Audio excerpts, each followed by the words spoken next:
The door of my workshop slammed open with a force that shook the walls, tools rattling like bones.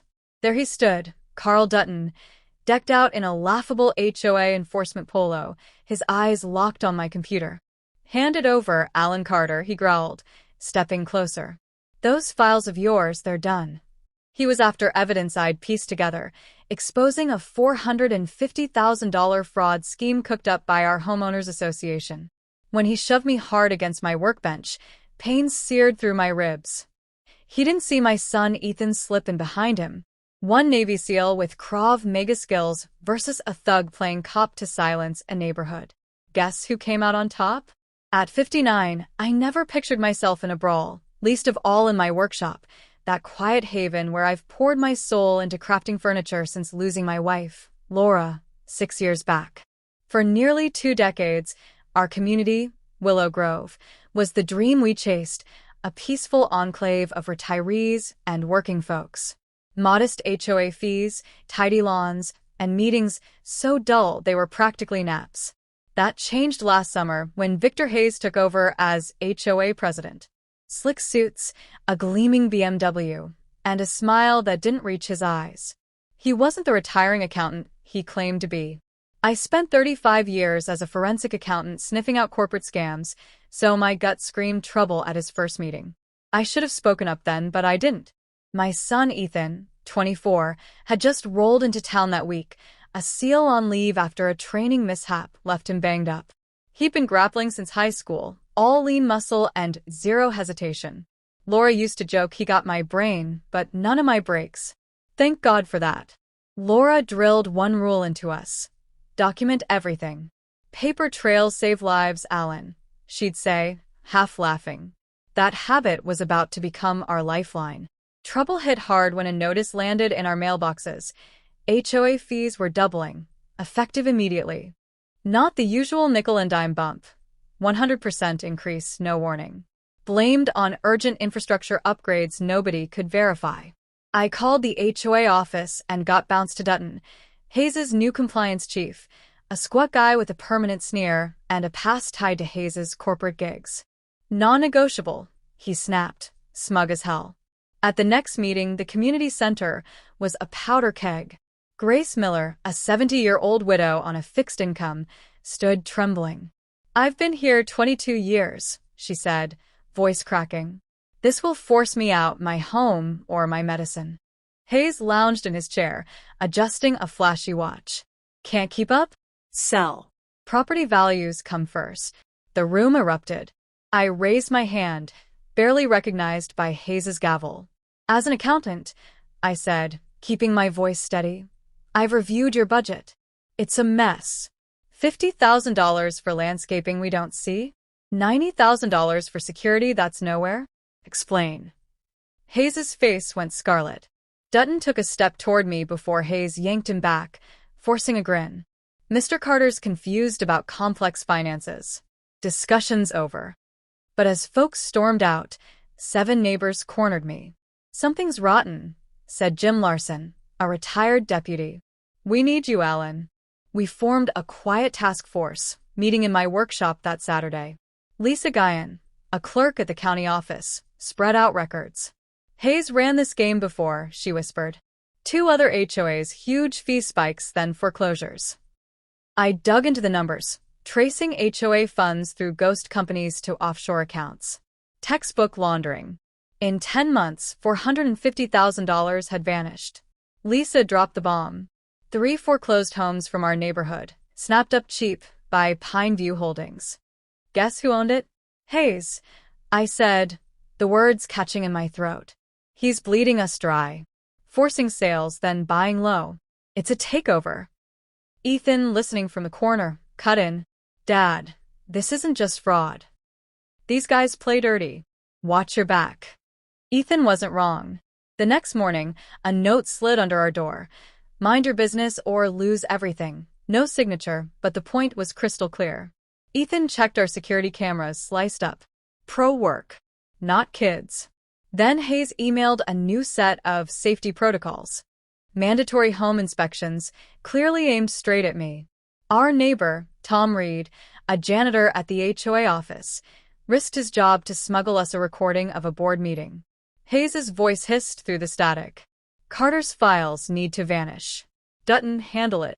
Whatever it takes. Ethan rigged hidden cameras around our house, especially the workshop. They're coming, he said, scanning footage. We've got to move fast. We called an urgent meeting with our group. I laid it all out. $450,000 siphoned through fake contracts and shell firms. We expose this at the community meeting next week, I said. Jim nodded. Airtight evidence and they're done. I burned the midnight oil in my workshop, building charts even a toddler could understand, while Ethan practiced his forms outside, eyes scanning the dark.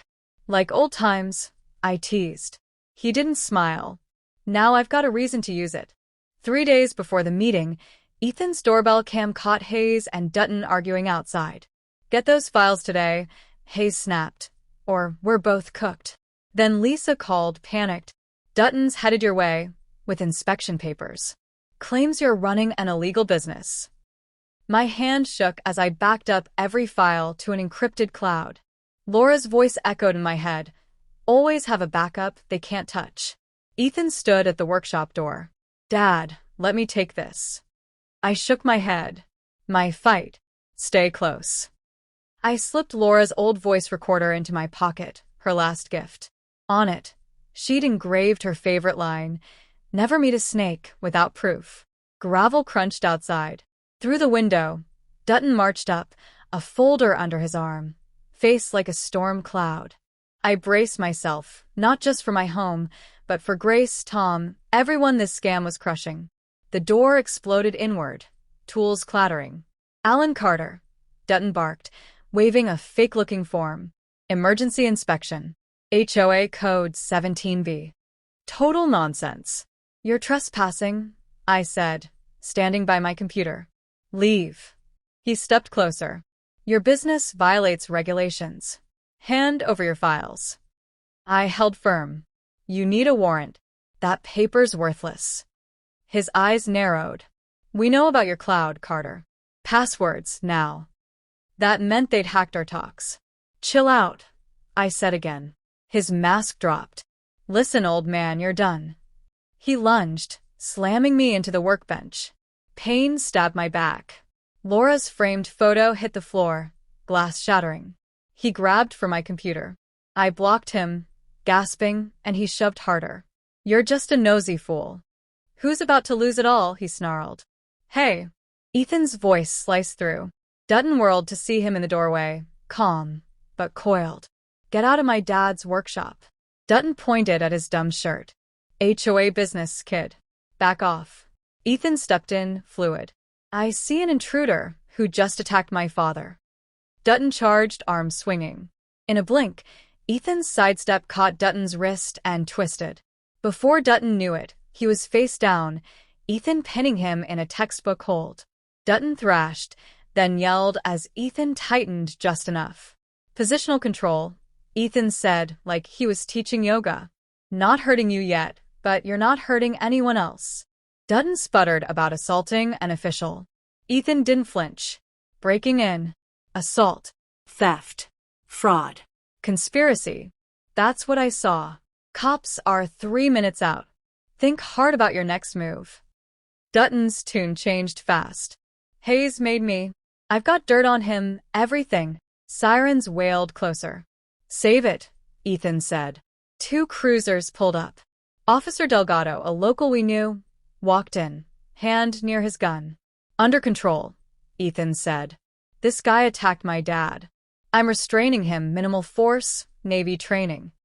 Delgado nodded. I got it, Carter. Dutton tried spinning a tale. Invited. Attacked. Official duties. Cameras say different, Delgado said, eyeing our setup. And this, I added, holding up Laura's recorder. They found Dutton's fake badge and papers. Then Hayes's BMW screeched up. He burst in, all innocence. Dutton acted alone. No HOA involvement. Delgado wasn't buying it. Detective Harper's coming. Carter's cloud files are interesting. Hayes went pale. The next night's community meeting packed the gym. Detective Harper laid it bare. Hayes's crew had hit 4 HOAs, looting $1.4 million.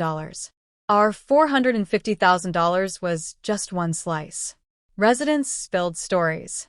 Grace had nearly lost her home to bogus violations. Others faced threats for asking questions. Then the county DA dropped the real bomb. Hayes planned to force foreclosures, dissolve the HOA, and sell the land to a mall developer. He'd already pitched them. Hayes, out on bail, tried to slip away mid-meeting but got swarmed. When he pushed Jim Larson, the cops cuffed him for violating bail. We voted me interim treasurer to clean up the mess. Forensic accountants traced 65% of our funds for recovery. Hayes's assets were seized. Ethan rallied his Navy contacts to help rebuild our security systems for free. Buddies showed up to fix homes hit hard by the scam. The state attorney general used our case to probe statewide HOA fraud.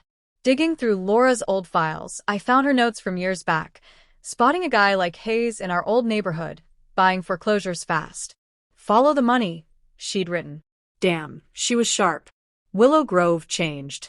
We built an HOA with open books, quarterly audits, and veto power for big spending.